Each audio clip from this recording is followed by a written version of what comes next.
students আজ আমি পড়িম class 10 math chapter number 13 পৃষ্ঠকালি এর আয়তন তো স্টুডেন্টস অনুহলনি 13.9 একর পর আমি 5 লাগি করিছি আজ আমি তোমাক 6 নম্বর কোশ্চেন সমাধান করে দিম 6 নম্বর কোশ্চেনত কি কইছে চাবা এটা ঔষধৰ ক্যাপসুলৰ আকৃতি এটা বেলুনৰ দুটা মূৰত দুটা অৰ্ধগোলক লগাই থোৱা সদৃশ চিত্ৰ 13.10 এটা হল কি ক্যাপসুল ইয়াৰ দুই মূৰত কি আছে দুটা অৰ্ধগোলক আছে তো স্টুডেন্টস তোমালোকক পিকচাৰ আঁকি দেখুৱাই দিম সম্পূৰ্ণ ক্যাপসুলটোৰ দৈৰ্ঘ্য কিমান 14 মিলিমিটাৰ আৰু ব্যাস কিমান দি আছে 5 মিলিমিটাৰ পৃষ্ঠকালি নিৰ্ণয় কৰা ইয়াৰ পৃষ্ঠকালিটো উলিয়াব কৈছে তো সাব স্টুডেন্টস তোমালোকক বুজাই দি আছো একেবাৰে সহজ অংকটো তো স্টুডেন্ট এটা হল কি ক্যাপসুল ইয়াৰ যেটো ব্যাস আছে ব্যাসটো আমি কিমান জানো 5 মিলিমিটাৰ আৰু ইয়াৰ সম্পূৰ্ণ দৈৰ্ঘ্যটো আমি কিমান জানো 14 mm তেনেহলে ইয়াৰ দুই মূলত কি কৈছে দুটা অৰ্ধগোলক আছে এটা হল এটা অৰ্ধগোলক এটা হল অৰ্ধগোলক তো স্টুডেন্টস ইয়াৰ যদি ব্যাস আমাক কিমান দি আছে 5 mm ব্যাসাৰ্ধ কিমান হ'ব 5 ডিভাইড বাই 2 mm মানে আধা হ'ব 5 এর কিমান হ'ব আধা মানে 2.5 হ'ব তো স্টুডেন্টস এই গোটেইখিনিৰ আমি দৈৰ্ঘ্য কিমান জানো 14 mm তেনেহলে চাবা এই যেটো বেলুন আছে বেলুনটোৰ উচ্চতা কেনেকুৱা হ'ব চাবা ইয়াৰ উচ্চতাটো উলিয়াব লাগে বা দৈৰ্ঘ্যটো উলিয়াব লাগে কি কৰিম আমি এই গোটেইখিনিৰ পৰা এই ব্যাসাৰ্ধ আৰু এই ব্যাসাৰ্ধ মাইনাস কৰি দিম যেটো ওলাব এটো হ'ব কি এই বেলুনটোৰ উচ্চতা তো চাবা তোমালোকক সলভ কৰি দিম তো স্টুডেন্টস কি লিখিছো ক্যাপসুলৰ ব্যাস ইকুয়াল টু অৰ্ধগোলকৰ ব্যাস ক্যাপসুলটোৰ ব্যাস আৰু অৰ্ধগোলকৰ ব্যাসটো আমি কিমান জানো 5 mm তেনেহলে কি ব্যাসাৰ্ধটো কিমান হ'ব চাবা এতিকে ব্যাসার্ধ মানে তোমালোকে আর ধরিবা ইকুয়াল টু কিমান হ'ব 5 ডিভাইড বাই 2 mm এটো হ'ব তাৰপিছত আমাক এই ক্যাপসুলটোৰ সম্পূৰ্ণ দৈৰ্ঘ্য কিমান জানো আমি লিখি দিয়া সম্পূৰ্ণ দৈৰ্ঘ্য আমি কিমান জানো 14 mm তাৰপিছত তেনেহলে আমি কি কৰিম এই বেলুনটোৰ উচ্চতাটো উলিয়াম এই বেলুনটোৰ উচ্চতা মানে ইয়াৰ পৰা ইয়ালৈকে উলিয়াম তেনেহলে আমি কি কৰিম গোটেইখিনিৰ পৰা আমি 5/2 টো কি মাইনাস কৰি দিম চাবা কি হৈ যায় থেকে বেলুনৰ অংশটোৰ উচ্চতা এটো কি ধৰিবা উচ্চতা কিমান লিখিম চাবা আমি 14 এৰ পৰা ব্যাসাৰ্ধ দুটা মাইনাস কৰি দিম -5/2 এই ব্যাসাৰ্ধ দুটা মাইনাস কৰি দিম এইখিনিৰ পৰা এইখিনি উচ্চতা ওলাই যাব আমি কি কৰিম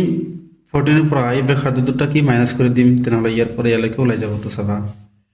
এটা তোমালোকে ক্যাপিটাল এইচ দিছে যদি এটা তোমালোকে ক্যাপিটাল এইচ দিবা কিমান হ'ব চাবা -5/2 -5/2 কিমানটা আছে দুটা আছে দুটা লিখিতে ইনটু কি দুটা আছে 5/2 আছে দুটা এই 2 আৰু 2 ক্যান্সেল কৰি দিয়া কিমান হ'ব 14 - 5 14 পৰা 5 মাইনাস কৰিলে কিমান থাকে 9 mm হ'ব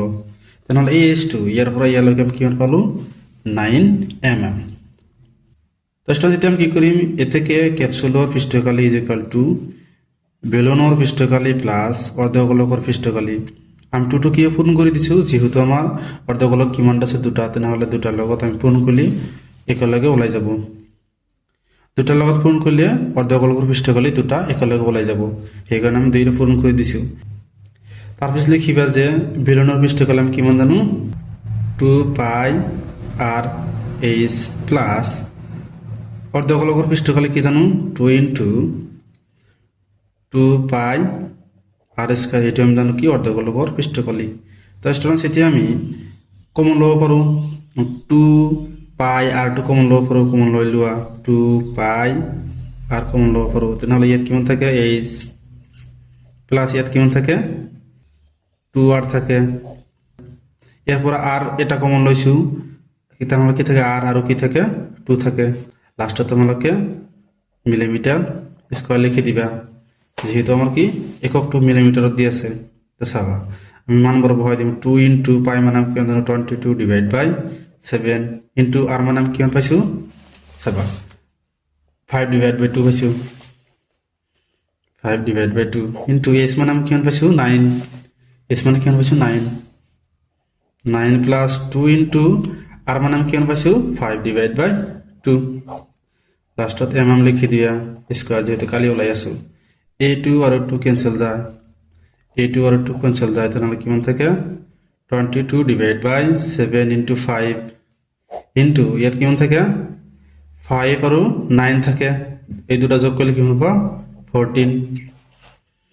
লাষ্টত m স্কয়ার তারপর স্টুডেন্ট 7 এর আমি ইয়াক ডিভাইড করি পারো কি 2 কিমান থাকে 2 আর 5 পূরণ করলে কিমান হ'ব 10 22 ইনটু 10 মিলিমিটার স্কয়ার এই দুটা পূরণ করলে কিমান হ'ব চাবা 220 মিলিমিটার স্কয়ার হ'ব এই দুটা পূরণ করলে এটো হ'ব তেনেহলে আমি ক্যাপসুলটোৰ পৃষ্ঠকালে আমি কিমান পাইছো 222 মিলিমিটাৰ স্কয়াৰ এটি আমাৰ কি হ'ব উত্তৰ তো স্টুডেন্টস ইয়ালৈকে কৰিবলগীয়া আছিল স্টুডেন্টস ভিডিওটো যদি ভাল লাগে চ্যানেলটো সাবস্ক্ৰাইব কৰি দিবা থ্যাংক ইউ স্টুডেন্টস